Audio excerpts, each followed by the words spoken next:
The original Planet of the Apes films in the 1960s were rife with subtext, and it's nice to see that the writers of the new trilogy pretty much did the same. So much so, it really blurs the line between fantasy and reality. I mean, in a lot of ways, we're living in the Planet of the Apes. But then I remember one key difference. In the movie world, the heavy orange-colored orangutan is actually an intelligent and compassionate leader. The conclusion of a science fiction trilogy, typically not the best film.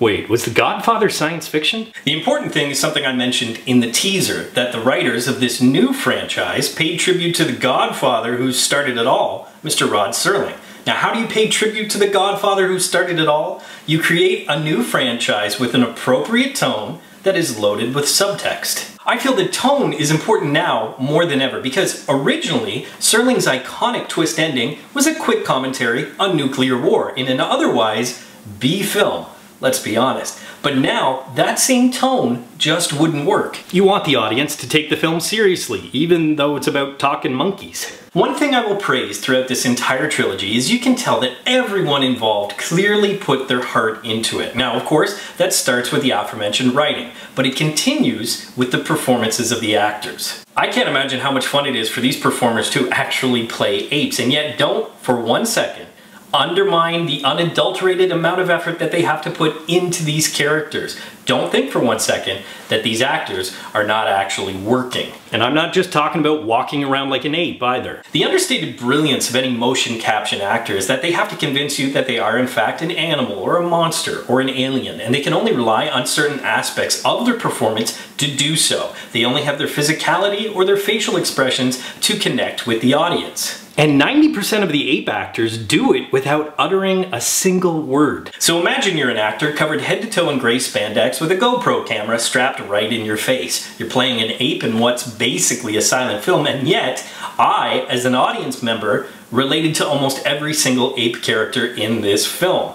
The amount of sympathy that you have for these characters, for these animals, is almost insane. And yet here's the twist for the modern day. The social commentary is that these apes are not really the animals. It was a clever little touch by Rick Jaffa and Amanda Silver, the writers of the first two films and creators of this new trilogy, to make Caesar the central protagonist. And the fact is, as the trilogy proceeds, human involvement dwindles more and more. Which brilliantly showcased two things. One, the humans are actually the animals. And two, Mr. Andy Sirkis. Can we just give this man an Oscar already? You know what? Hell, that's not even good enough. Name a category after him, a special award specifically for motion capture performance. Because the fact is, while he may not have invented that little subgenre of acting, he sure as hell put it on the map. In War for the Planet of the Apes, Caesar and Andy Serkis's performances is, of course, front and center. Now, at first, I actually resented the film for this because I wanted to see more apes. I wanted to see more apes evolve,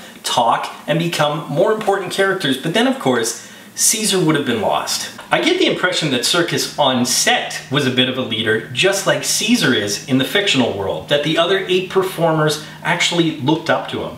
And I say that because you can tell they all took it very seriously, and I think undoubtedly that is rooted in the fact that he always takes his motion capture performances seriously. He created a character for the ages, and when you create an icon, you better believe you're also for the win. Okay, maybe not the award he truly deserves, but I don't have an Oscar for him. Yet. Of course, even the brilliance of Sirkis needs a little help because the apes have to look like apes, not actors in gray spandex. But the fact is, I cannot say enough about the progression of the CGI technology that we've witnessed over the last few years. To think how far we've come in just 6 years since Rise of the Planet of the Apes, these apes legitimately look real. The texture of the fur, the way the snow interacts with it, makes it look damp. The lighting, it's actually just insane. I keep saying that word, but the fact is, there's no better word to describe it. I think Mr. Chuck Heston said it best. It's a madhouse! Or perhaps Caesar wasn't the only Shakespearean influence on Planet of the Apes, because there is a method to their madness. That's from Hamlet.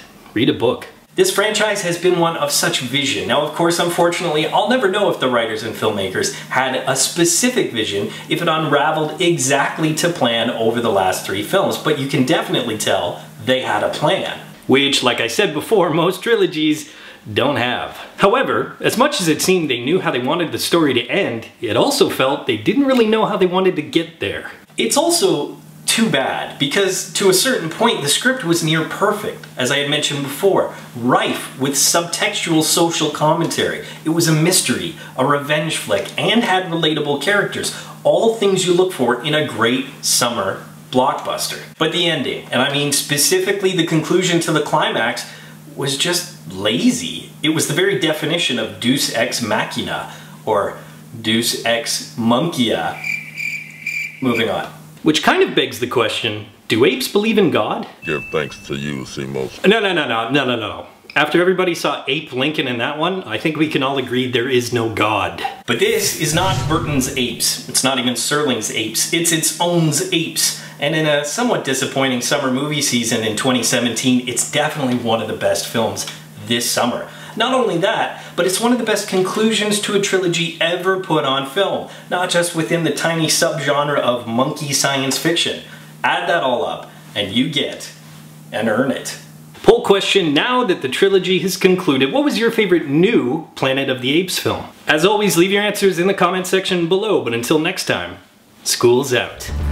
Hey Real students, thanks for watching. If you want to subscribe to Real School, click that round Real School logo right beside me. Also click that damn notification bell so you're aware of all of Real School's new content. You can follow me on Twitter, and of course, if you get anything out of Real School, you can always give a little back. Just click the link in the description below or the button down there, and you can become part of my Patreon team.